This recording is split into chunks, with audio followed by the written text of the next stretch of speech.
against humanity. That's number one. Number two, I also refer to the case of Charles Taylor. I'm sure you know Charles Taylor was captured here.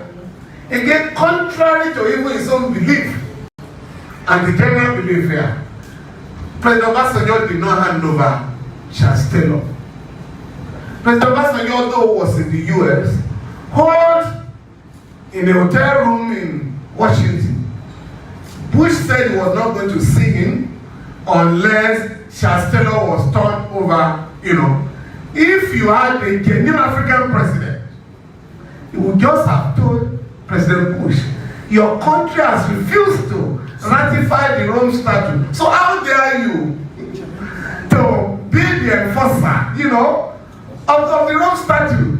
But Obasanjo was shivering. He wanted to see President Bush, and that was when he was campaigning for his third term thing. Forget what he's saying, that if he had wanted third term, God would have given him. If you read Condoleezza Rice's book, memoir, she put it there that President Obasanjo actually came to plead with President Bush to support third term. And Bush said, no, go back home and comply with the constitution of your country. Obasanjo has never reacted to that. But as I was trying to say, Charles Taylor was taken and was tried by the Special Court for Sierra Leone. And one of the counts was that Charles Taylor was involved in receiving blood diamonds. Diamond for the blood of the people of Sierra Leone. He was supporting the war, fueling different rebel groups, and they are taking over the mining fields, mining diamonds to prosecute the war, and he was being given part of the diamonds and money. I'm sure you also know that this lady, Campbell, went to give evidence against him, and she said she didn't know that the diamond given to her by Charles Taylor, was from the war zone in Sierra. But he was convicted. And that was said to be a crime against humanity. And so I'm saying that with these two cases, certainly you do not need to amend the Rome Statute to prosecute cases of crime, corruption. And what we argue is that through the criminal diversion of the money meant to procure arms at the early stage of the Boko Haram challenge, because the funds were diverted and cornered by a few military officers, that war was allowed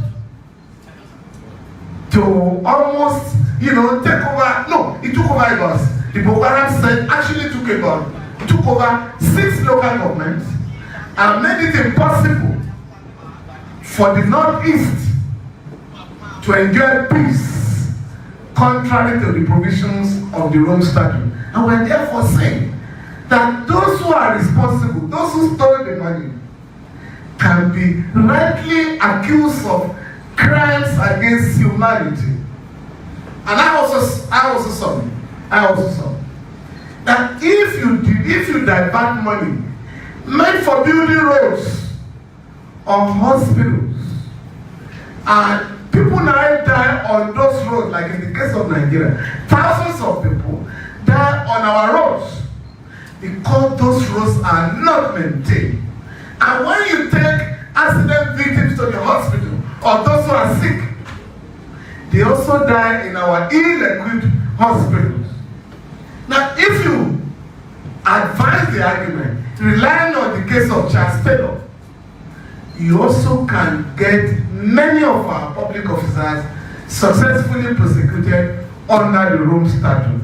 Because the whole idea of Article 7 of the Rome Statute is if you know that the consequence of your action, or if you assume to know that the consequence of your action will lead to crimes against humanity, you can be successfully prosecuted under the Rome Statute. But again, we can't do much for now because the countries that are leading the war, the so-called international community, are the beneficiaries of corruption around the world.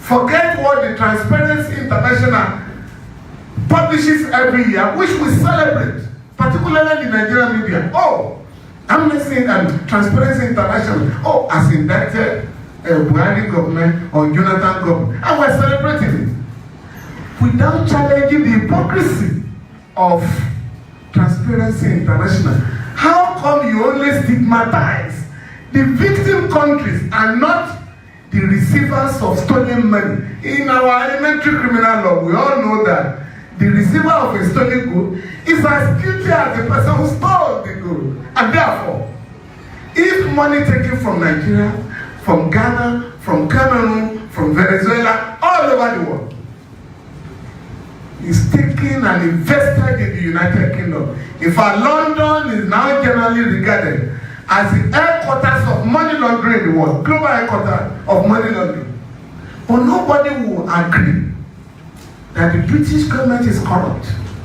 It is only Nigeria that Transparency International will try and stigmatize. We have a duty as the victims of corruption to say no. In your categorization, you must also blame the countries that are receiving stolen money. Because if there is no safe haven for this money, for the looted wealth, at the very least, the stolen money will be invested here. At the very least, you know what I mean? Yeah. So they won't take the money away. Therefore, what you can expect from the international community, not the government, you are not going to get any collaboration, not going to get any cooperation from the government of Western countries.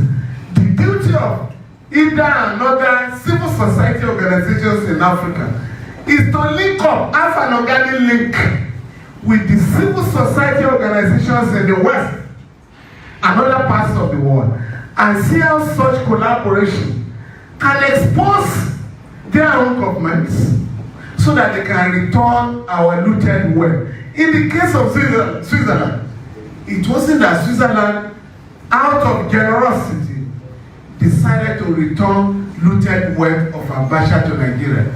It was the alliance between civil society organizations here and the civil society organizations in Switzerland that has assisted to recover the money. And happily, IDA is working with Global Witness in the United Kingdom to also ensure that a lot of the money that has been traced to the United Kingdom and the United States is returned to Nigeria.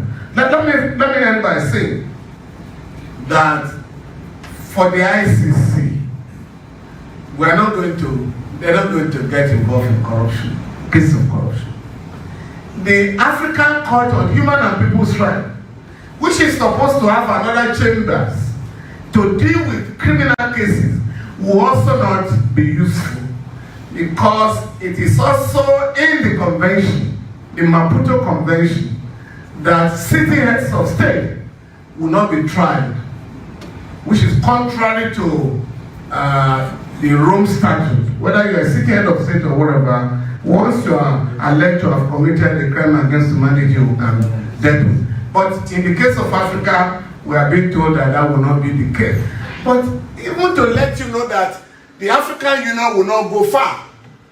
Right now, the African Court on Human Rights has been established since 2006. Up to today, only 9, and the 9th one, the Gambia, only made a declaration last month. Only 9 countries, excluding Nigeria, Nigeria is not involved, have made a declaration to allow NGOs and individual victims of human rights in Africa to access the African Court. So in the case of Femi Falana and the African Union, the court made it clear to me, I think it was 4 against 7, the majority decision. Now come, since your country has not made a declaration to access the court, you cannot bring any case of human rights violation here. And that is the law today. Nigeria has just had a new member now in the court. I think she's Stella. Now, that's Nigeria. Having a member on the court. Meanwhile, you have not allowed your citizens to access the court. So I think the human rights community will have to do much more in ensuring that we strengthen the local mechanism for dealing with corruption. To think that any foreign country will do it, you are wasting your time. Therefore, our duty is not just to allow the EFCC and ICC, because as you have seen, a lot of these organizations will have to look at, or these anti-graft agencies, as they say in Nigeria, will have to look at the body language of the president or the government. Because our own rule of law, our own concept of the rule of law, is not really what you call rule of law. It's rule of man, whereby law is applied according to the wishes of the government. And the difference between us, between rule of law here and the West, was captured by the late Lord Denny, who said in the United Kingdom, no matter how high you are, the law is higher than you. But in a neo-colonial environment like your own, if you're a powerful woman or a powerful man, you are higher than the law. To make the law to be above man here, the NGOs, the civil society organizations, and other progressive forces will have to ensure, in line with the provisions of our Constitution, that there is equality before the law. In other words, regardless of your political affiliation, once you are caught, the law must deal with you. I'm sure you are following the case in Kano. The human rights community or the NGOs cannot be neutral. Lawyers cannot be neutral.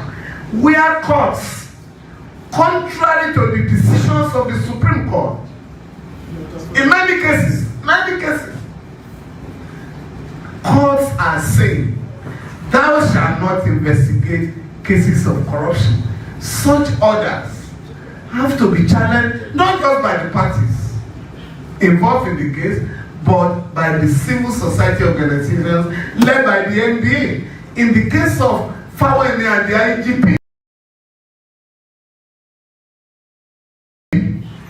the Supreme Court made the point as far back as 2000 that while the president or governors, vice president and deputy governors cannot be arrested or prosecuted while in office, they can be investigated. And there have been other cases along that line. So, and I know, again, Ida wrote the petition. A judge was fired 2 years ago for giving 7 court orders that certain people should not be arrested or prosecuted.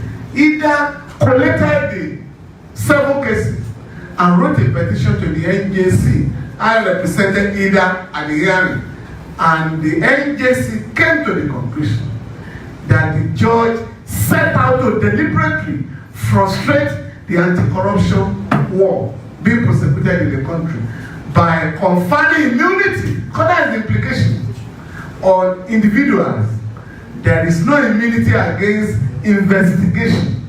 And therefore, if we strengthen the capacity of our agencies to fight corruption, we do not need to rely on any external force. And for governors, let me also say this. By virtue of Section 52 of the ICC Act, Nigeria has the equivalent of the Independent Council in the United States. It was felt by the legislators that there may be a situation where the anti-graft agencies would not want to investigate a sitting president or a sitting governor. And so Section 52 allows you, and I do hope we can take a decision here, allows individuals, concerned individuals, and organizations to request the Chief Justice of Nigeria to appoint an independent counsel to investigate an officer who enjoys immunity. And we can start with Kano State. If we do that, we have also taken the battle to a higher pedestal. So my final point is that outside the shores of Nigeria, apart from the president, nobody enjoys immunity. And that was the point made by the House of Lords, I think, in the case of DSP, Alamisia, when he was arrested in the United Kingdom and he pleaded immunity. And it was made clear that you can't talk of 36 governors and the president of Nigeria enjoying immunity all over the world. The only immunity recognized in international law is that of the president of your country. So the point I'm making therefore is that I think we have a couple of laws, body of laws that have taken care of corruption in our country. What is now required is now to strengthen the anti-graft agencies and ensure that they deal with all cases of corruption, be it involving officials of the government of the day. The case I was talking about, because somebody told me, oh, why the ICC cannot even get involved, assuming that jurisdiction is the fact that the Buhari government was involved in this case. And we replied, and I think we have all forgotten this, the government set up a panel to investigate the diversion of the fund meant for procurement of arms. The panel had dealt with the army. It was when it was investigating, no, it had dealt with the Air Force, which is why Badi and others are standing trial. It was when it was investigating the army, and a sitting minister was fingered, a serving chief of army staff was fingered. That was the end of the investigation. So we also said the government is unwilling to investigate and prosecute those who are involved, in that matter. And I do hope that a forum like this will also call on the Buhari regime to ensure that that investigation is concluded. Thank you very much.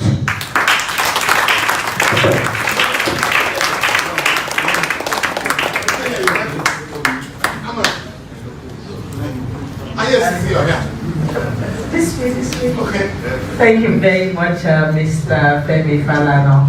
And I think while he was speaking, somebody that we cannot ignore his presence did come in. If I am not wrong, I think Mr. Omoyele Sowore came in. He's one of the presidential aspirants.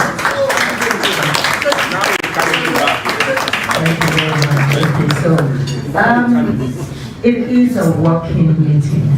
It is not a job. And what we would like to do, we have so many ideas have been put on the table. I want to state that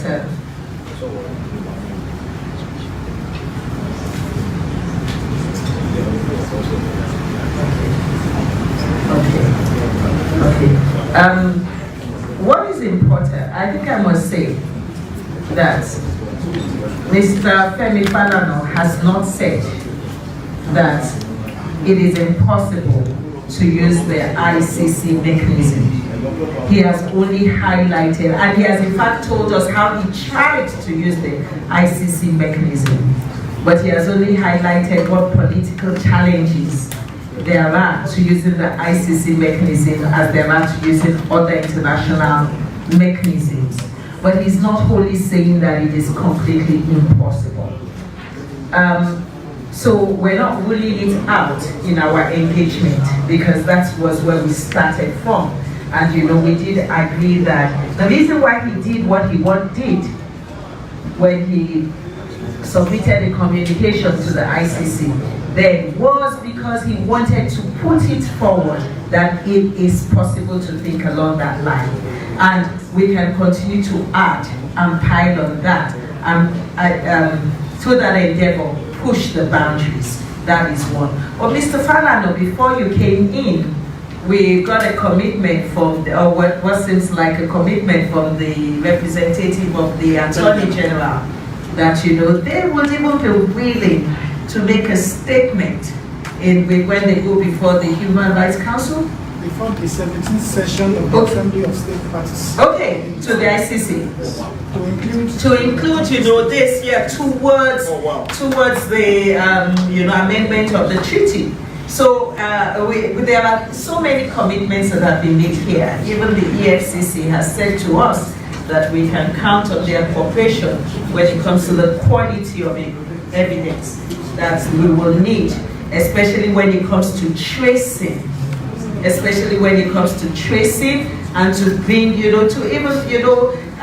criminology, we will say that it is, I think the last topic we will usually take in my criminology class is that when the state is criminal. Usually we spend the 15 weeks on when the individual is criminal and when small corporations are criminal. But when the state itself is the criminal, so we do the etiology of the criminal state and things like that. So I think it's important that we bring all of this together in our discussions. We raise questions, we push the frontiers, but this is work. And our goal, remember, starting point, ideas have consequences. And the ideas that we push forward today are the ideas that we will build strategy around and then see if we can force a change. But before I open the floor for discussions, I'm told that we have the representative of the Archbishop of Lagos with us, and she has been Catholic, JDPC. I think, has been with us for some time. Today and has to go, and he has a goodwill message that he has been asked to. Thank you very much. All protocols duly observed. I'm Reverend Father Raymond Anole from the Director of Justice Development and Peace Center of the Archdiocese of Lagos. And I'm here to represent His Grace, the Most Reverend Alfred at the Wale Mountains. He got the letter for this program and he was delighted about it, and he equally sent a reply and equally asked that I'll be here in my office to give his goodwill message. And his goodwill message is very simple. We are all in this country together and we're all bothered about the spate of insecurity and of course corruption being a hotbed. But he has asked that I say this. In Latin we say sanatio in radice, which means healing from the roots. That oftentimes we treat the symptoms and not the disease. So in going after illicit funds across borders and all of that, I like what Mr. Femi Falana said, and of course most of the other speakers. Thank God I was here from the beginning. So I have a lot of reports to give to His Grace when I see him later. The fact that sometimes we deal, the last speaker just said it, the moderator said it now, we deal with the individuals who are corrupt and we bother less about the state that is corrupt. But then in healing from the roots, we want to go to the root cause of that corruption. We want to get to what are those factors that bring about these corrupt practices in us as individuals and of course as a community or as a nation state. He did ask that I also let us know that going after those countries where these funds have been stashed is as fundamental as going after the petty ones we have here. But still on the principle of healing from the roots, can we get ourselves, the NGOs, the civil society organizations, the states, the government, and all the social accountability tools that we have around, can we get them to be more effective here in our country from our own place? When we begin to deal with corruption fair and square here, then I'm sure others from outside, like all the examples that were given, will take us a lot more seriously. And when we ask that our funds be repatriated, they will probably not tell us how to use the money or where to do, what to do with it, because they will know that we are capable of dealing with these issues ourselves. On behalf of His Grace, I want to wish us a very memorable and wonderful celebration. Thank you very much. have another appointment at 2 o'clock. So I need to leave now. Thank you very much. Thank you very much. And please, greetings to His Grace. Thank you very much. Okay, so now it's time to work, and the floor is open. I would imagine that Mr. Sowore has not just come here, so he must be. He's come here because he wants to be part of the work. I see his Bible has been traveling all across the paper. So I would like to ask, you would like to make some... Yes, I can make yes. Yeah. Now or later? Well, I have to go for another meeting as well. Okay, so yes, I think I will just open the floor with him, and so that if he has to leave, that we would have had the benefit of his perspective on the how we can take this forward, and then we'll take on other comments. Thank you. Thank you. Thank you so much, and thank you, the organizers of today's event. I just came in from the UK this morning, and I found something very interesting about Nigeria. It was a flight attendant who was fighting a woman who was asking for wine.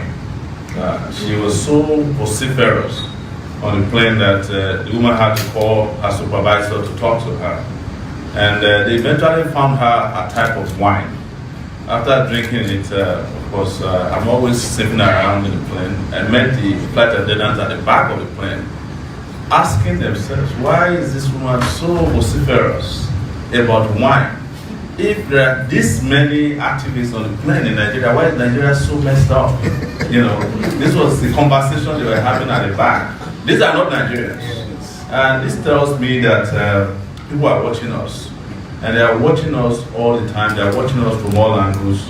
And when we discuss how the international community can help us, I laugh a lot because I have traveled in international world. And they are not there to help you. In fact, they are not there to save the world. In fact, the NGO business as it is, as we know it, is not meant to save the world. It's meant to paper over a lot of cracks that is happening internationally, so that the people on the other side, on the western side of the world, continue to make the people in the global south, as they call us, they have even named us geographically, with pity. And for us to get out of this pity, we have a singular duty to appoint, elect, or choose for ourselves people who can speak for the continent of Africa, people who can take the bull by the horn in Nigeria. I'm speaking because I've acted as a special counsel in the corruption ward, all by myself in this country. You can name anybody that has been corrupt. I have prosecuted them on my own on the internet. Starting from Ebori to, even at the time, the EFCC had a chairperson who was more corrupt than the corrupt people in town. That was Farida Basiri. We have seen a lot in this country. And with due respect, I overheard the person from the Federal Ministry of Justice who was saying that they will make a presentation at the ICC when they go there. With due respect to you, they don't respect you. Don't waste your time. Before we can have those kind of respectable conversations, you need to have an Attorney General that is respected, that is believed to be, that is willing to fight corruption. Not your type of Attorney General. Not a Solicitor General who was aiding and abetting the Senate President when he was going trial for corruption. I'm saying this to you because this is what I do for a living. Before I became a presidential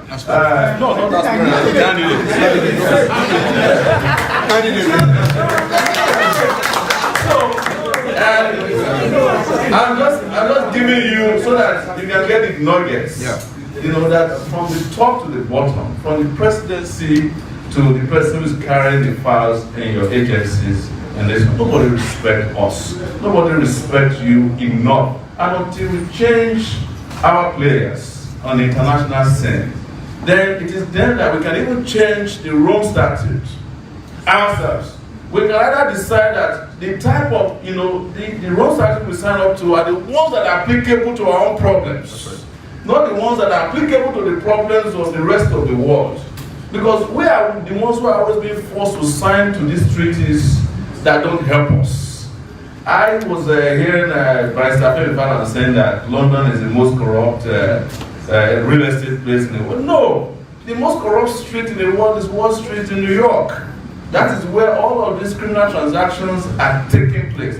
And they are not interested, with due respect, they are not interested in ending the outflow of financial resources. Because that's how they build their cities. It's the way they build their countries. It's the way they enrich themselves at our expense. This part of the world is where they take the resources, raw materials from, and whenever they can find a thief bold enough to bring in more, they are happy to provide lawyers, the forensic accountants, the banking system that makes it possible. So what I'll say, without discountenancing what we are doing today, is that we need to change the players if we want to win the game. It's as simple as that. Thank you very much.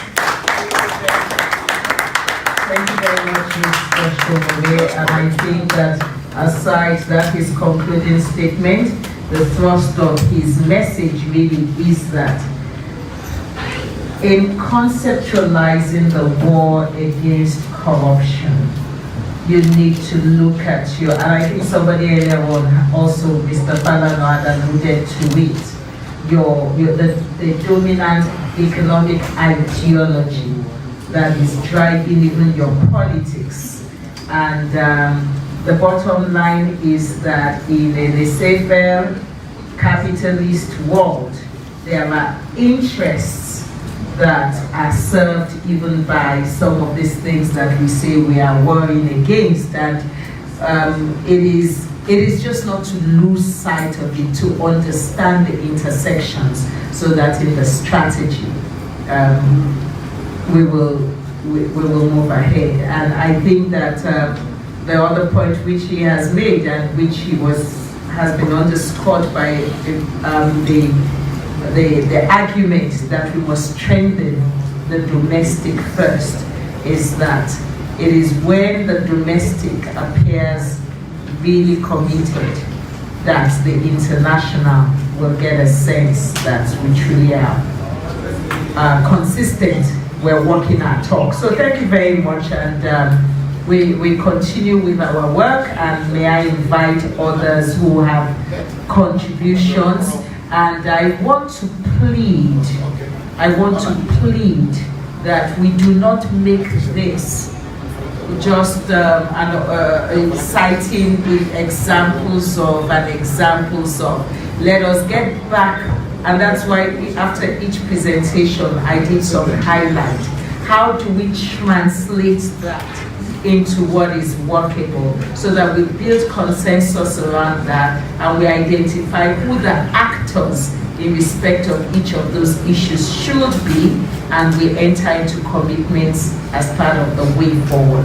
So please, not an opportunity to give us illustrations and to demonstrate the size of the problem. The reason we all left home this morning is we knew the size of the problem is huge. So I have Mr. Obama, you will get all the chance. You have a whole session devoted to you. I will start with 1, 2, 3, and Mr. Obama, if there is room, I will come back to you. But because I know that you're on the agenda, I know you'll get an opportunity to make some interventions that will also add value. So let's start with those 3 comments first. And please, let's make it sharp and concise. Okay, I'll be very quick. I just want to say that I don't think we can successfully fight corruption unless we address a new form of corruption.